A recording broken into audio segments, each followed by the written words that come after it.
வணக்கம்.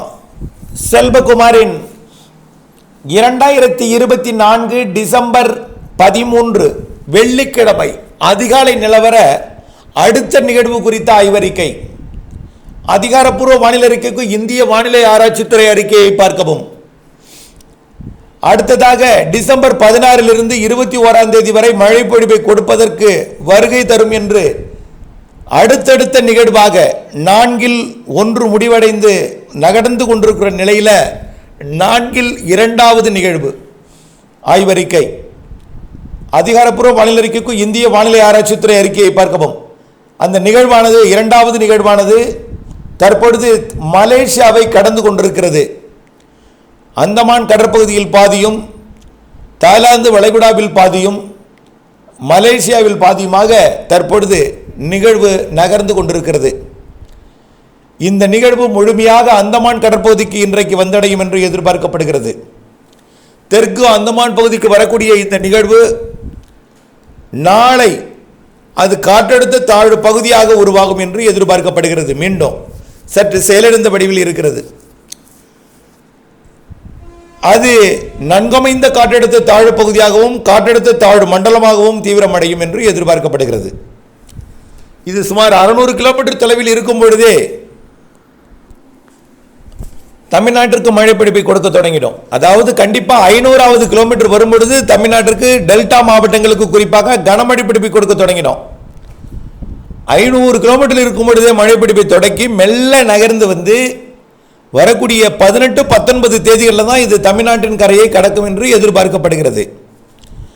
ஆக 16ஆம் தேதி மதியத்திலிருந்து தொடங்கும் மழை 16ஆம் தேதி மாலையிலிருந்து தீவிரமடைந்து மாலை இரவிலிருந்து 17, 18, 19, 20 ஆகிய 4 நாட்கள் தமிழ்நாட்டின் ஒட்டுமொத்த அனைத்து மாவட்டங்களுக்குமே மிக கனமழை பொழிவை கொடுக்கும். தற்பொழுது நிகழ்வில் இருக்கக்கூடிய தமிழ்நாட்டின் தென்கடலோர மாவட்டங்கள் வழியாக கடந்து கொண்டிருக்கக்கூடிய தூத்துக்குடி, திருநெல்வேலி வழியாக கடந்து கொண்டிருக்கக்கூடிய நிகழ்வு இன்றைக்கும் நாளைக்கும் மழை பொழிவை கொடுத்து விலகி போகிற நிலையில் நிறைய இடங்களை கொஞ்சம் பாதிக்கும் மழை பொழிவையும் கொடுத்துவிட்டு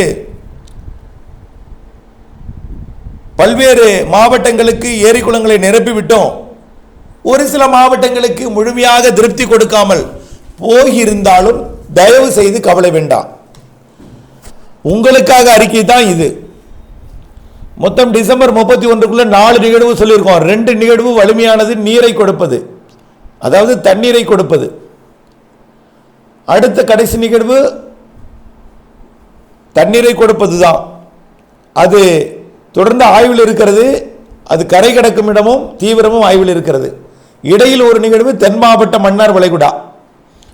ஆகவே இருந்தாலும் இப்பொழுது இரண்டாவதாக வரக்கூடிய நிகழ்வே உங்களுக்கு முழு திருப்தி அடைய செய்துவிடும், ஏரி குளங்களை நிரப்பிடும். இப்போ இந்த நிகழ்வு பார்த்தீங்கன்னா ஈரோடுக்கோ, சேலத்துக்கோ, சேலம் மேற்கு பகுதிக்கோ அல்லது கரூரோட பல்வேறு பகுதிகளுக்கோ, அதே போல் திருப்பூர் வடக்கு, கோயம்புத்தூர் வடக்கு கூட ஒரு திருப்தி இல்லாமல் ஏரி குளம் நிரப்பாமல் ஒரு 15-10 சென்டிமீட்டர் வரைக்கும் கொடுத்து விட்டு போனால் கூட கவலைப்படாதீங்க. அடுத்த நிகழ்வு உங்கள் மாவட்டம் வழியாக பயணிக்கக்கூடியது. அது எந்த மாவட்டம்னா, எந்த மாவட்டத்தில் பற்றாக்குறை இருக்கோ அந்த மாவட்டம் வழியாக தான் பயணிக்கும். அங்கே தான் வெப்பம் உறுதியாக கூடுதலாக இருக்கும். அது அந்த மாவட்டம் வழியாக பயணித்து வரக்கூடிய 16ஆம் தேதி மழை பிடிப்பை தொடக்கி 17, 18, 19, 20 4 நாட்கள் மிக கனமழை, அதிக கனமழை பொழிவு எல்லாம் கொடுத்து விட்டு அது 21ஆம் தேதி அரபிக்கடலுக்கு போகும். ஆக நிகழ்வானது தமிழ்நாட்டை நெருங்கும் பொழுதே, டெல்டா மாவட்டங்களில் மழை பொழிப்பை தொடக்கும் பொழுதே வடகடலோரத்துக்கும் அடுத்த சில மணி நேரங்களில் தொடக்கிடும். அடுத்தடுத்த நாட்கள் ஒட்டுமொத்த தமிழ்நாட்டில் மழை பொழிப்பை தொடக்கிறோம். அடுத்தடுத்த நாட்கள் என்ன, 17ஆம் தேதி அனைத்து மாவட்டங்களுக்கும் மழை பொழிப்பை தொடங்கிடும், 17 இரவுக்குள்ள.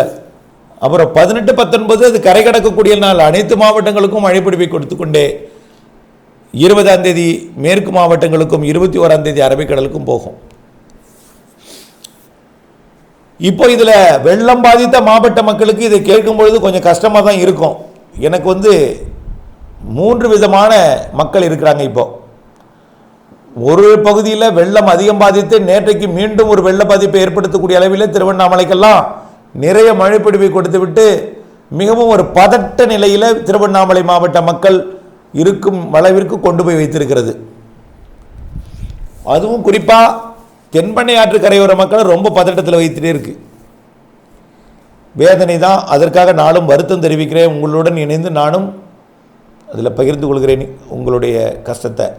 ஆனாலும் இன்னும் உங்களுக்கு அருகில் உள்ள மாவட்டத்தில் சரியாக மழை இல்லைன்னு சொல்லி கைபேசி அழைப்புகள் வந்து கொண்டே இருக்கின்றன. அவர்களையும் நான் சமாதானப்படுத்தி ஆக வேண்டிய நிலையில் இருக்கிறேன். சமாதானம் என்பது பொய் சமாதானம் அல்ல, வரப்போகிற உண்மையை அறிவித்துக் கொண்டிருக்கிறேன். ஏற்கனவே நம்பிக்கை இல்லாமல் இருந்தார்கள் உடுமலைப்பேட்டை மக்கள். நேற்றைக்கே மழை பொழிந்து விட்டது. கடந்த பென்சல் புயல் கூட மழை பொழியை கொடுக்காமல் போனது, வழி மாறி போனது, மைசூர் வழியாக போனது. எங்களுக்கு மழை பொழிவை கொடுக்கவில்லை, ஒன்றும் பெய்வதாக தெரியவில்லை. கார்த்திகை வந்து விட்டு, கார்த்திகையும் முடிய போகிறது, மார்கழி வந்து விட்டது, இனிமேல் இது பெய்யாது என்று சொல்லிக் கொண்டிருந்தார்கள். அந்த பெரியவர்களுக்கெல்லாம் ஒரே ஒரு வார்த்தை சொன்னேன், தயவு செய்து பெய்ய போகிறது. இந்த மழை பெய்த பிறகாவது உங்கள் மனதிலே பழைய அந்த வார்த்தைகளை, அதாவது இயற்கையுடன் இணைந்து இருந்த பொழுது நடந்த இயற்கை அமைப்புகளை, மழை பொழிவுகளை மறந்துவிட்டு இனிமேல் இயற்கைக்கு மாறான உலகம் என்பதை நீங்கள் நினைத்து மழை பொழிவு வரும் என்பதை மனதில் பதித்து கொண்டு அடுத்த ஆண்டு 2025 டிசம்பர் மாதத்திலேயாவது பனி பொழிகிறதே, மழை பொழியுமா என்கின்ற வார்த்தையை போட்டு குழப்பிக்கொள்ள வேண்டாம் என்று கேட்டுக்கொண்டேன். அதே போலதான் இன்னும் சொல்லியிருந்தேன், தீபம் ஏற்றிய பிறகு மழை இருக்கிறது என்பார்கள் அப்படின்னு சொன்னீங்க. அதெல்லாம் அந்த காலம். இப்பொழுது மழை பொழியும். நான் சொல்வது திருவண்ணாமலைக்கு அல்ல. கார்த்திகை மாதம் வந்துவிட்டால் மழை பெய்யாது, கார்த்திகை தீப திருநாளுக்கு அப்புறம்னு ஒரு பேச்சு வழக்கு ஓடிக்கொண்டிருக்கிறது. அதெல்லாம் இயற்கையோடு இணைந்த காலம். இப்பொழுது அப்படி அல்ல. தயவு செய்து இன்றைக்கு பெய்யக்கூடிய மழையையும் நாளைக்கு பெய்யக்கூடிய மழையையும், எப்பொழுதுமே அக்டோபரில் மழை பொழியாது. வடகிழக்கு பருவமழை சரியாக, வடகிழக்கு பருவமழை முழுமையாக டிசம்பரில் தான் பொழியும். நவம்பர் இறுதியில் பிக்கப் ஆகும், டிசம்பரில் தான் அதிகம் பொழியும். பல ஆண்டுகளாக பொழிந்திருக்கிறது என்ற வரலாறு எடுத்து சொல்லியும் நம்பிக்கை வராமல் இருந்தீர்கள். அவர்களுக்கு நம்பிக்கை ஊட்டும் இந்த மழைப்பொழிவை இன்றைக்கும் கொடுக்க போகிறது, நாளைக்கும் கொடுக்க போகிறது. வரக்கூடிய அடுத்த நிகழ்வு 16ஆம் தேதியிலிருந்து 21ஆம் தேதி வரை கொடுக்க போகிறது. மாத இறுதி வரை 2 நிகழ்வு கொடுக்க போகிறது. இவையெல்லாம் நினைவில் கொண்டு நீங்கள் அடுத்த ஆண்டு இந்த வார்த்தைகளை பேசாமல் பொறுமை காத்திருக்க உங்களை கேட்டுக்கொள்கிறேன். கண்டிப்பாக மழைப்பொழிவு இருக்கிறது.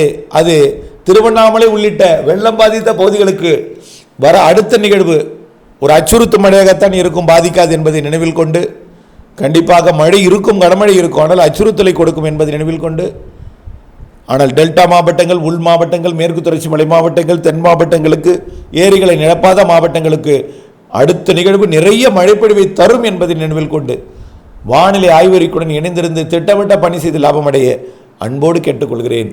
நன்றி.